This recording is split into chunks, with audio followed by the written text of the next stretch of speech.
اس کی آنکھوں کے سامنے وہ تاریکی میں ڈوبا منظر گھوم رہا تھا۔ وہ یہ کیا ہوا تھا اس کے ساتھ؟ مصطفیٰ کا ہاتھ بے اختیار اپنے لبوں کی جانب گیا تھا۔ رات کا تصور کرتے اس کے پورے وجود میں سنسنی سی دوڑ گئی تھی۔ وہ کون تھا؟ مصفرہ کا دماغ سوچ سوچ کر معاف ہو رہا تھا۔ وہ نہ تو اسے دیکھ پائی تھی، نہ ہی یہ جانتی تھی کہ اسے یہاں کون چھوڑ کر گیا تھا۔ کیا وہ حقیقت تھی یا کوئی بھیانک خواب؟ مصفرہ کتنی بار اپنے لبوں کو رگڑ چکی تھی، اسے ابھی بھی سکون نہیں مل رہا تھا۔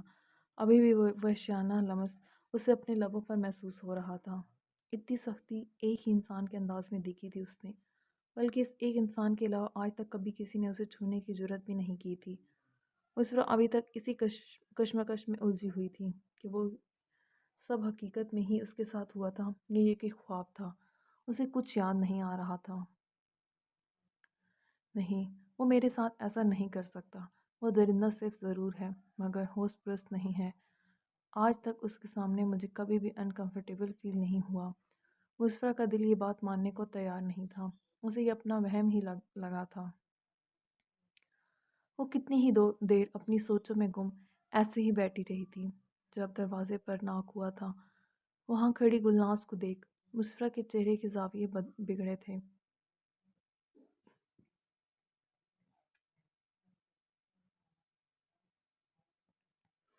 زیکے پر اپنی جان قربان کرنے کے لیے ہر لمحہ تیار رہنے والی یہ عورت مصفرہ کو بہت زیادہ مغرور لگتی تھی۔ خلاف معمول وہ اپنے ہاتھوں میں کوئی تھال اٹھائے اندر داخل ہوئی تھی۔ یہ پہن کر تیار ہو جائیں۔ اس کے آگے وہ روسی لباس اور زیورات سے سجا تھال رکھتے وہ اسے مخاطب کر گئی تھی، جنہیں دیکھتے مصفرہ نے سوالیہ نگاہوں سے اس کی جانب دیکھا تھا۔ میں کیوں پہنوں یہ سب؟ مصفرہ کو اپنے ارد گرد خطرے کی گھنٹیاں بجتی محسوس ہوئی تھیں۔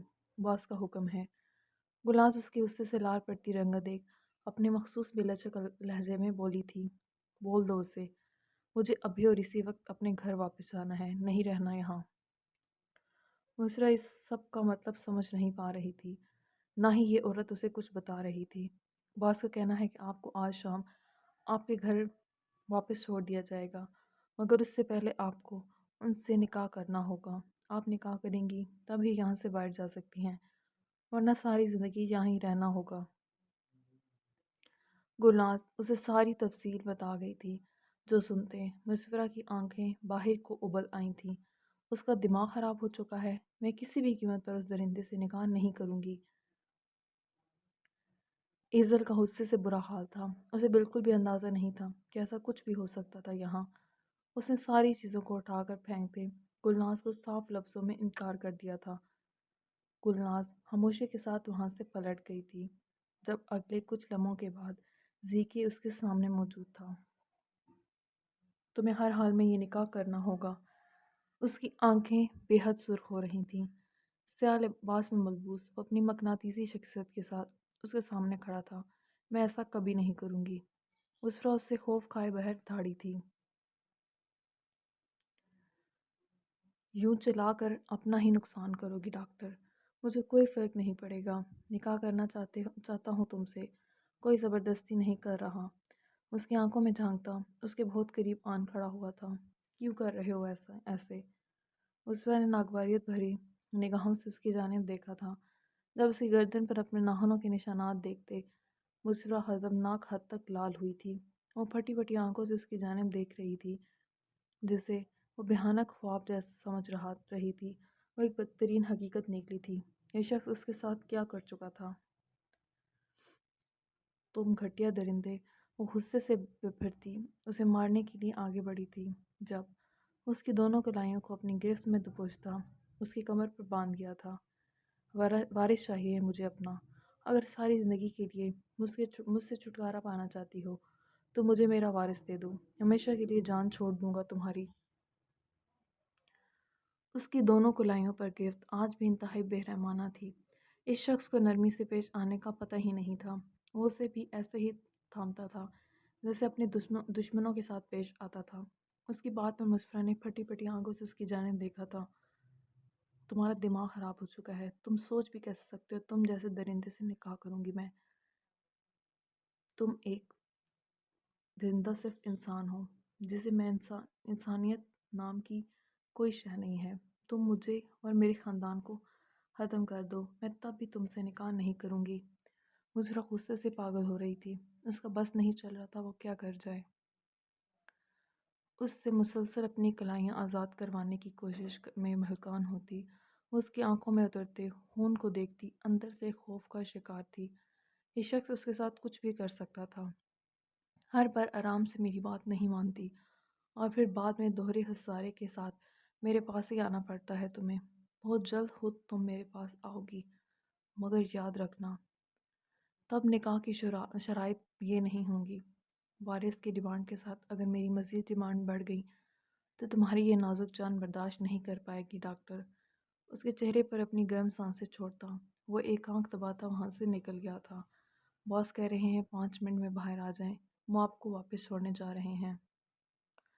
اولاد پھر سے ناک کرتی اندر آئی تھی۔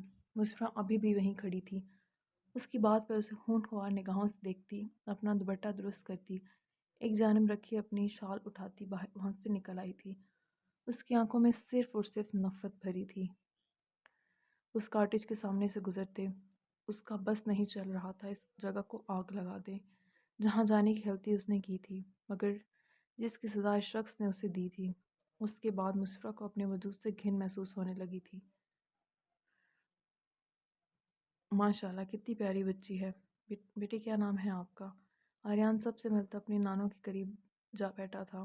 یہ اس کی پھپھو کا سسرال ہونے کے ساتھ ساتھ اس کا ننیھال بھی تھا۔ اس کے بڑے ماموں اسحاق صاحب کی شادی اس کی پھپھو تانیہ بیگم اور چھوٹے ماموں ظہیر کی شادی اس کی پھپھو نورین بیگم سے ہوئی تھی۔ ان کی نانی اور دادی سگی بہنیں تھیں۔ دونوں خاندانوں میں بہت زیادہ محبت تھی۔ آریان خانزادہ اس گھر کا بھی بےحد لاڈلا تھا۔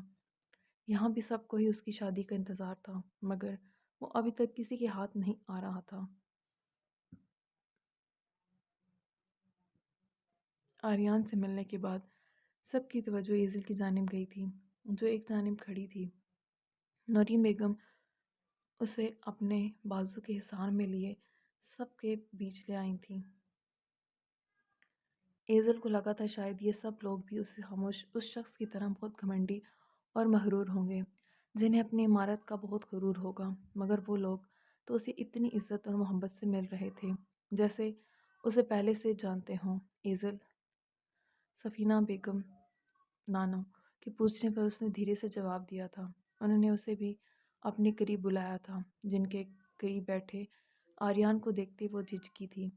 وہاں سب کے انداز میں اس کے لیے پسندیدگی اور ستائش دیکھ آریان خانزادہ کی آنکھوں میں سرد پن اتر آیا تھا، جو محسوس کرتے ایزل نے ان سب کی اتنی محبت کے جواب میں کسی قسم کی کوئی گرم جوشی نہیں دکھائی تھی، ورنہ وہ محبتوں کا جواب بہت ہی محبت سے لوٹانے کی عادی تھی۔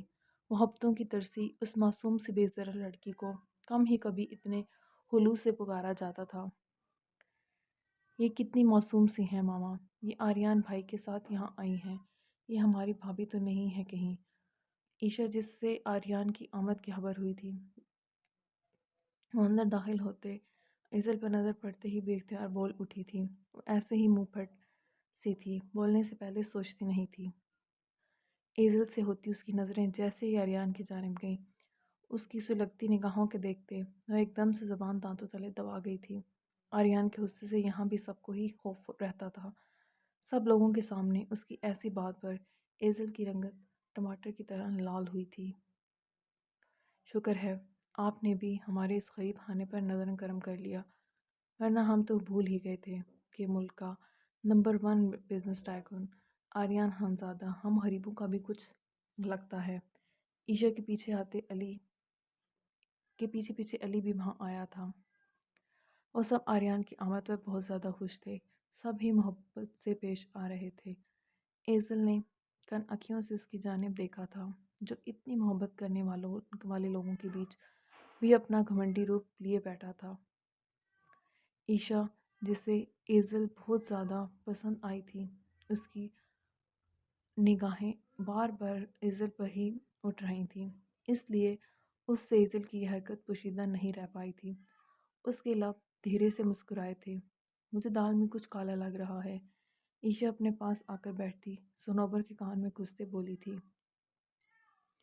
مجھے لگتا ہے تم آج آریان بھائی سے پٹنے کا پورا ارادہ رکھتی ہو۔ تم جانتی ہو انہیں یہ سب بالکل بھی پسند نہیں ہے۔ صنوبر نے اسے گھر کا تھا۔ تانیہ بیگم کی بڑی بہو فریہ بھی ان کے ساتھ آن بیٹھی تھی۔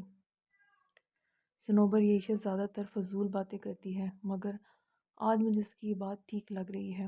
کچھ تو گڑبڑ ضرور ہے، ورنہ آریان بھائی کبھی بھی اپنے آفس کے کسی بھی بندے کو گھر نہیں لاتے۔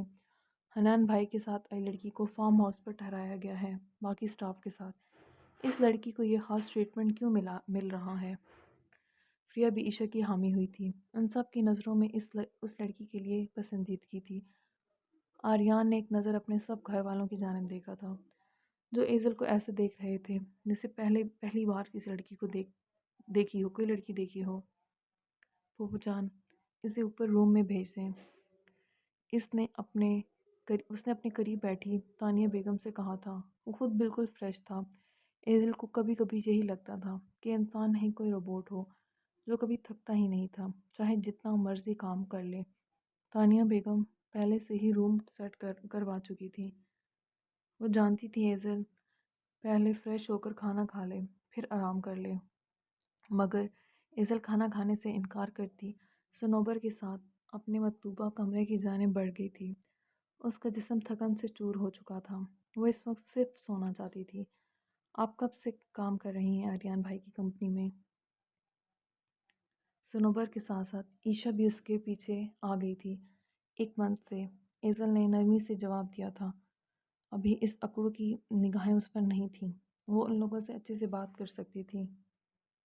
1 منتھ؟ ان دونوں نے بے یقینی سے اس کی جانب دیکھا تھا۔ اتنے سے ٹائم میں آپ ان کے اتنے کلوز ہو گئیں؟ عیشا کے لبوں سے بے اختیار نکلا تھا، جس پر ایزل نے حیرت سے اس کی جانب دیکھا تھا۔ اس کے کہنے کا مطلب ہے آپ نے بہت اچھا کام کیا ہوگا تو آریان بھائی اتنی اہم پروجیکٹ میں آپ کو شامل کر رہے ہیں۔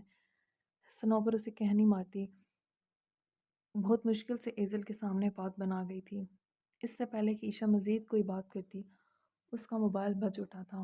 آریان کا نمبر دیکھ اس نے اپنی جگہ سے کھڑے ہوتے فوراً سے کال پک کی تھی۔ فوراً سے باہر آؤ دونوں، اور اسے کہہ دو اپنا موبائل آن کرے۔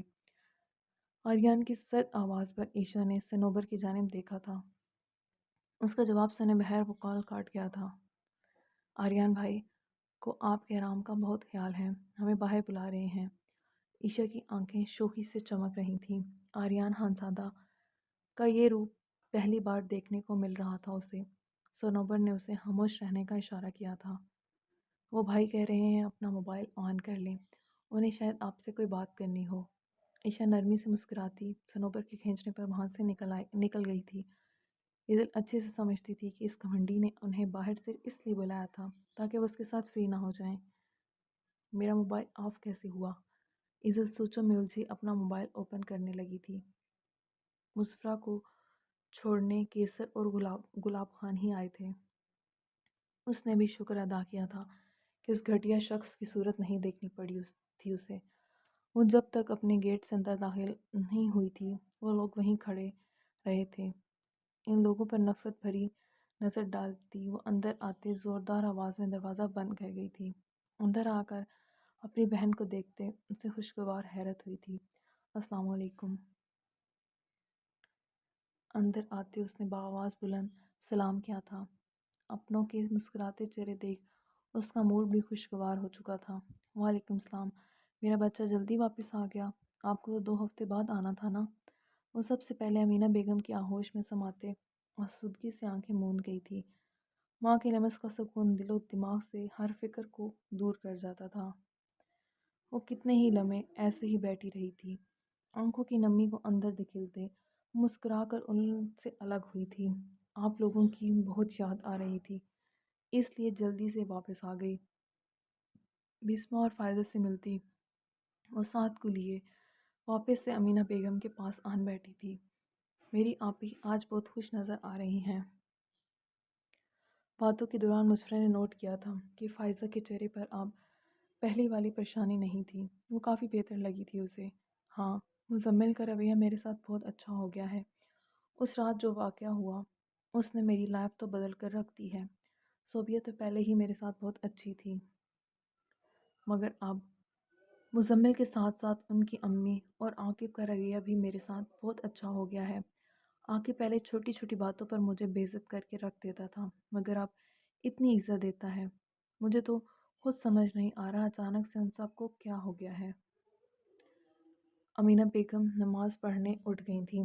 فائزہ ان کے سامنے ایسی کوئی بات نہیں کرتی تھی۔ بسمہ اور مسفرہ کو اس نے اپنے حالات کے بارے میں سب بتا رکھا تھا، جو اس کے لیے بہت زیادہ پریشان رہتی تھی، مگر آج اسے خوش دیکھ ان کے چہروں پر بھی مسکراہٹ بکھری ہوئی تھی۔ مجھے لگ رہا ہے یہ کمالات اسی گولی کے ہیں جو وہ شخص عاقب کو مار کے گیا تھا۔ اس نے کچھ کہا بھی تھا عاقب کو، یاد ہے وہ کیسے مسفرہ سے علاج کروانے سے بھی خوف کھا گیا تھا۔ ویسے کچھ پتہ چلا وہ کون لوگ تھے جنہوں نے ایک ذرا سا سکہ تک نہیں چرایا، نہ کچھ غلط کیا کسی کے ساتھ؟ عاقب کے ساتھ جو کر کے گئے وہ بھی اچھا ہی کر کے گئے۔ بسمہ اپنی حیرت کا اظہار کر رہی تھی، جس پر فائزہ مسکرا دی تھی، جبکہ مسفرہ کے تاثرات میں ناگواری بھر گئی تھی۔ آنکھوں میں اس شخص کے لیے نفرت آن ٹھہری تھی۔ بھابی، نام مت لیں ایسے گنڈوں کا، نہ جانے کہاں کہاں درندگی دکھا کر آیا ہوگا۔ ہاسپٹل نہیں جا سکا تو وہاں آ گیا، زخمی تھا، ورنہ ایسے کمینے اپنی کمینگی دکھانے سے باز نہیں آتے۔ مسفرہ نفرت بھرے انداز میں بولتی، اپنے الفاظ پر غور نہیں کر پائی تھی۔ اسے ہوش تو تب آیا جب ان دونوں کو حیرت بھرے انداز میں اپنی جانب دیکھتے پایا تھا۔ یہ کیسے الفاظ استعمال کر رہی ہو تم؟ ویسے یہ بات تو میں نے سوچی ہی نہیں۔ وہ شخص اتنے یقین سے وہاں بیٹھ کر پوچھ رہا تھا، یہ ڈاکٹر کون ہے یہاں، جیسے اسے پہلے سے پتہ ہو کہ ہمارے درمیان ڈاکٹر موجود ہے۔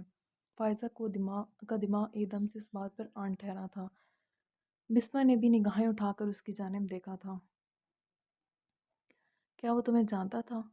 بسمہ کی سوالیہ نگاہیں مسفرہ کے زرد پڑتے چہرے پر تھیں۔ جاری ہے۔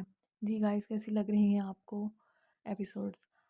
اپنی فیڈ بیک کا اظہار کمنٹ سیکشن میں لازمی کیا کریں تاکہ میں ایسے ہی ڈیلی ایپیسوڈ پوسٹ کرتی رہوں۔ آپ کی فیڈ بیک سے رائٹر کی بہت زیادہ حوصلہ افزائی ہوتی ہے۔ کمنٹ سیکشن میں اپنے فیڈ بیک کا اظہار لازمی کیا کریں، اچھے اچھے کمنٹس کر کے بتایا کریں کہ آپ کو ناول کیسا لگ رہا ہے تاکہ میں ڈیلی ایپیسوڈ پوسٹ کروں۔ میرے چینل کو سبسکرائب کرنا مت بھولیں، ویڈیوز کو لائک کریں، بیل آئیکن پریس کرنا نہ بھولیں تاکہ آنے والی تمام ویڈیوز کے نوٹیفیکیشن آپ کو مل سکیں۔ دعا میں یاد رکھیے گا۔ کل حاضر ہوں گی اگلی کیس کے ساتھ۔ خدا حافظ۔